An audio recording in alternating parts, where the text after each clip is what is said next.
Herkese merhabalar arkadaşlar, bugün evde karpuzlu dondurma nasıl yapılır onu anlatacağım. Tarifi videonun altındaki açıklama kısmına ekledim. Bomba bir tarif daha geliyor. Arkadaşlar bir anket yaptım ve en fazla karpuzlu dondurma yapmamı istediniz. Ben de karpuzlu dondurmayı yapıyorum, sizi kırmıyorum. Yalnız karpuzlu dondurmanın şöyle bir şeyi var. Kaynatıldığı zaman aromasını çok vermiyor. İçerisine aromalar eklemeniz gerekecek. Yani karpuz aroması internette satılıyor ama ben doğal yollarla yapmak istiyorum. Ne böyle gıda boyası ekleyeceğim, böyle çok da kırmızı olmayacak, onu da belirteyim. Ne de böyle aroma ekleyeceğim, böyle çok yoğun bir lezzeti olmayacak. Tamamen doğal, böyle enfes, lezzetli, kıvamlı bir dondurma yapacağız. Şimdi başta malzemeleri gösteriyorum, daha sonra tarifin yapılışına geçiyorum. Tüm malzemeleri ayarladım, şimdi tarifin yapılışına geçiyorum. Şimdi karpuzu görüyorsunuz, keseceğiz. Ben de çok merak ediyorum, inşallah güzel çıkar. Böyle 2 tane karpuz çekimi yapmıştım, ikisinde de güzel çıkmıştı. Acaba bu nasıl çıkacak? Şöyle tutuyorum, başta uç kısımlarını bir keselim bakalım.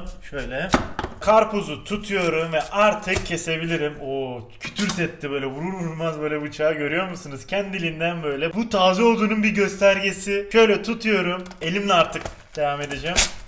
Olay işte budur. 10 numara mı? Tabii ki de değil ama kötü de değil. Şimdi bunu keseceğiz. Daha sonra ne yapacağız? Robota ekleyeceğiz. İyice böyle suyunu çıkaracağız. Böyle tutuyorum ve tek tek bunu keseceğim. Dilimlere ayıracağım robotumda rahat bir şekilde çekebilmek için.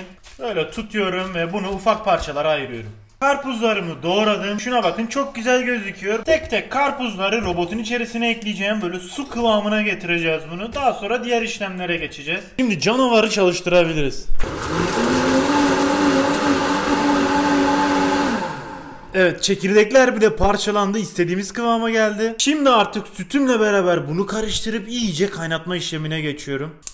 Ocağın altını yakıyorum.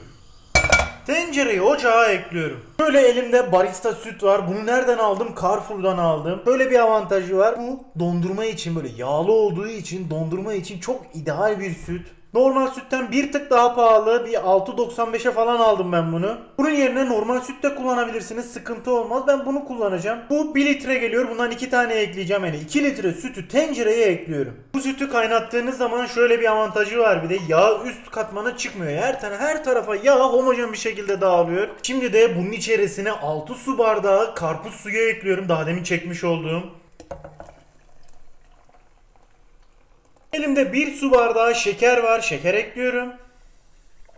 Ve bunu böyle şeker eriyip bu kaynayana kadar bu şekilde sürekli karıştırıyorum. Şekeri tamamen eridi ve kaynamaya da başladı. Görüyorsunuz, ufaktan kaynamaya başladı. Şimdi şöyle bir şey yapacağız. Bunu tam tamına 2 saat boyunca böyle orta ateşte böyle ara ara çevire çevire bunu pişireceğiz. Buradaki amacımızı söylüyorum size. Dondurmanın böyle buzlu olmasını istemiyoruz. Onun için ne yapacağız? Sütün ve karpuzun içerisindeki o fazla suyu buharlaştırmamız lazım. Ben 1 saat kaynatmak istiyorum diyorsan kaynatabilirsin. Sıkıntı yok ama bir parça buzlu kalabilir. 2 saat kaynatabilirsin. 3 saat bile kaynatabilirsin bunu. Ne kadar çok kaynatırsanız buz oranını orada azaltmış olursunuz. Yani içerisindeki o fazla suyu salacağız. Sütün özü, karpuzun özü kalacak içerisinde ve kıvamlı, efsane bir dondurma yemiş olacaksınız. Hem bu sayede karpuzun aromasını iyice hissetmiş olacaksınız. Dediğim gibi hem de böyle buzlu o kıvamdan kurtulmuş olacaksınız. Tam böyle dışarıda yemiş olduğunuz dondurma kıvamına yaklaşmış olacağız. Onun için bunu 2 saat boyunca durmadan bu şekilde kaynatıyorum. Arkadaşlar şuna bakar mısınız ya? Tam tamına 2 saat dedim size ama dayanamadım. Böyle 3 saat bunu pişirdim. Nedenini söylüyorum şimdi. Yaptığınız karışımı dolaba böyle 4 kere 5 kere bazen 6 kere böyle ekleyip çıkarmak zorunda kalabiliyorsunuz. Bir takipçim yazdı, abi dedi, yani 5 kere 6 kere dolaba eklemeden bunu nasıl yapabiliriz dedi. Ben de takipçimi kırmadım. Onun sadece bir çözümü var, o da fazla kaynatmak. Bunun içinde çünkü artık böyle neredeyse çok az su kaldı. Böyle tamamen hem karpuzun hem sütün özünü çıkarmış olduk. Şu an bu tam dondurma kıvamında. Yani bunu buzluğa attığımız zaman, donduğu zaman tam dondurma kıvamına gelecektir. Biz ne yapacağız? 2 kere dolaba atacağız. 2 seferde olayı çözeceğiz. Şimdi bunun altını kapatıyorum artık. Dondurma yapacağım. Borcama ekleyeceğim dediğim gibi. Daha sonra oda sıcaklığına gelmesini bekleyeceğim. Şunu da belirteyim. Kaynadığı süre zarfında üzerinde böyle kaymaklar oluştu. O kaymakları sürekli ara aldım ve ara bunu sürekli karıştırdım. Dondurma yapacağım. Borcama ayarladım. Üzerine bir süzgeç ekliyorum ve üzerine karışımı ekliyorum.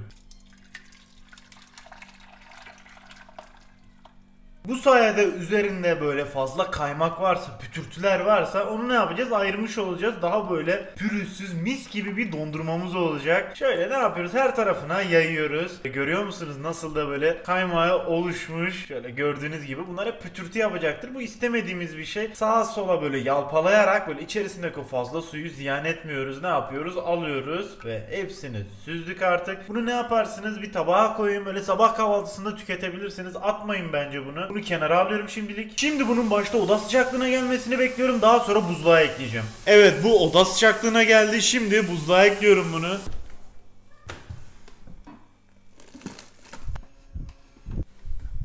Bir 5 saat buzlukta bekledi. Şimdi dışarı çıkarıyorum.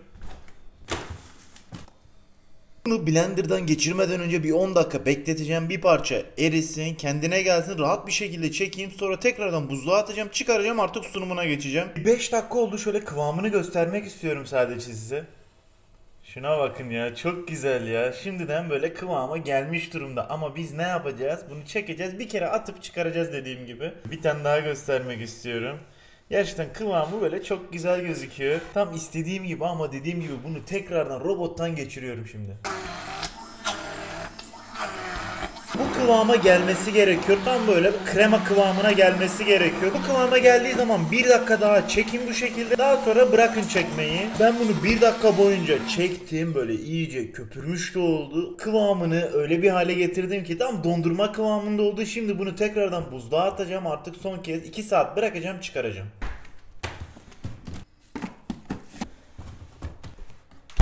Tamına 2 saat oldu. Şimdi dışarı çıkarıyorum. Külahlarımı da ayarladım. Şimdi küllaha dondurmamı ekleyebilirim. Şöyle bir tane küllahımdan aldım. Şöyle dondurmamdan tutuyorum. Ve şuna bakın. Gerçekten çok güzel. Kıvamı çok güzel olmuş. Bu bir gerçek. Şunun kıvamına bakın. Şimdi ne yapacağız? Küllaha ekliyorum bunu. Yine şöyle tutuyorum. Oo, lokum gibi ya. Şunun tipe bak. Mis gibi gerçekten. Bunu da ekliyorum. 3 top mu yapsam ya? 3 top yapalım. 3. topumuzu da alıyoruz. Evet. Bunu da ekliyorum böyle. Olay işte budur. Şuna bakın ya. Gerçekten muazzam. Bunun görüntüsü yeter zaten. Şimdi en sevdiğim zamana geldi. Tadımı yapacağım. Bakalım nasıl olmuş. Şöyle tutuyorum. Tadına bakıyorum.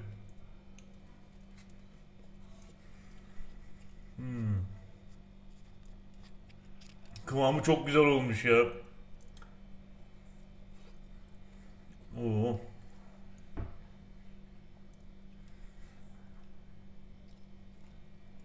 Çok güzel. Ama şöyle söyleyeyim size. Hani bunu karpuzlu yaptık ama böyle buram buram karpuz lezzetini alamıyorum ben. Lezzeti böyle arkadan geliyor. Böyle çok az hafif bir aroması var. Bir daha tadına bakayım. Şöyle söyleyeyim, karpuz kaynatıldığı zaman yoğun bir tat bırakmıyor dondurmada. Ben bu dondurmayı bir daha yapacak olsam ne yapardım? Yani renk konusunda da belki bir şeyler yapılabilir buna. Ne yapılabilir? Gıda boyası eklenebilir ama bence gerek yok. İkincisi ne yapılabilir? İnternette karpuz aromaları satılıyor. İçerisine bir çay kaşığı ya da bir tatlı kaşığı yaptığınız orana göre içerisine eklersiniz. Daha böyle buram buram karpuz lezzetini alabilirsiniz. Ama bu haliyle bu kıvam muhteşem olmuş. Çok güzel olmuş. Bir tane de şöyle bir rekor denemesi yapayım dedim. Üst üste dizdim. Biz bu işi gerçekten ama gerçekten başarmışız arkadaşlar. Ben bunu yemeye devam edeceğim. Herkese afiyet olsun. Videomuzu beğenip kanalımıza abone olmayı unutmayın. Bir sonraki videoda görüşmek üzere arkadaşlar. Hoşçakalın.